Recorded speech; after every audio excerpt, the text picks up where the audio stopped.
നിങ്ങളുടെ സ്കിന്നും ഇതേപോലെ ചൊറിയാറുണ്ടോ? രാത്രികളൊക്കെ ചൊറിച്ചിൽ, അല്ലാന്നുണ്ടെങ്കിൽ സോപ്പൊക്കെ ഇട്ട് കൈ ക്ലീൻ ചെയ്ത് കഴിഞ്ഞാൽ ഭയങ്കര നീറ്റിൽ വരിക.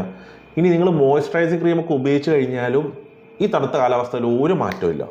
എങ്കിലും ഇത് ഡ്രൈ സ്കിൻ മാത്രമല്ല, ഇതിൻ്റെ ഒരു സ്റ്റോറി എന്ന് പറഞ്ഞു കഴിഞ്ഞാൽ ഇതിനെക്കാട്ടിലും വലുതാണ്. മിസ്റ്റേക്ക് നമ്പർ 1, നമ്മൾ തണുത്ത കാലാവസ്ഥയിൽ നല്ല ചൂട് വെള്ളത്തിൽ കുളിക്കും. ചൂട് വെള്ളത്തിൽ കുളിക്കാൻ എന്താ സംഭവിക്കുന്നത് വെച്ച് കഴിഞ്ഞാൽ നമ്മുടെ സ്കിന്നിലുള്ള നാച്ചുറൽ ഓയിലുണ്ട്, അത് നമ്മുടെ സ്കിന്നിനെ ഒന്ന് മോയ്സ്റ്റ് പിടിച്ച് നിർത്താനുള്ളതാണ് നാച്ചുറൽ ഓയിൽസ്. അപ്പോൾ ഈ ചൂട് വെള്ളം തട്ടി കഴിയുമ്പോഴത്തേക്ക് ആ നാച്ചുറൽ ഓയിൽസ് ഒക്കെ പോവുകയും ചെയ്യും, മോയ്സ്റ്റ് ഒക്കെ പോയിട്ട് സ്കിൻ ഡ്രൈ ആവും. മിസ്റ്റേക്ക് നമ്പർ 2, നിങ്ങൾ മോയ്സ്ചറൈസിങ് ക്രീം ഉപയോഗിക്കുന്ന സമയം ശരിയല്ല.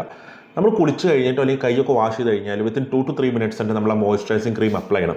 ഇത് അപ്ലൈ ചെയ്യാത്ത പക്ഷം എന്താ സംഭവിക്കുകയെന്ന് വെച്ച് കഴിഞ്ഞാൽ സ്കിൻ ഡ്രൈ ആവും. ഡ്രൈ സ്കിന്നിമേ പോയിട്ട് ക്രീം അപ്ലൈ ചെയ്തിട്ട് ഒരു കാര്യം ഉണ്ടാവില്ല. ഇനി mistake number 3, body lotions, shower ജെൽസ് ഒക്കെ നല്ല സെൻറ്റഡ് ആയിട്ടുള്ള സാധനങ്ങൾ ഉപയോഗിക്കും.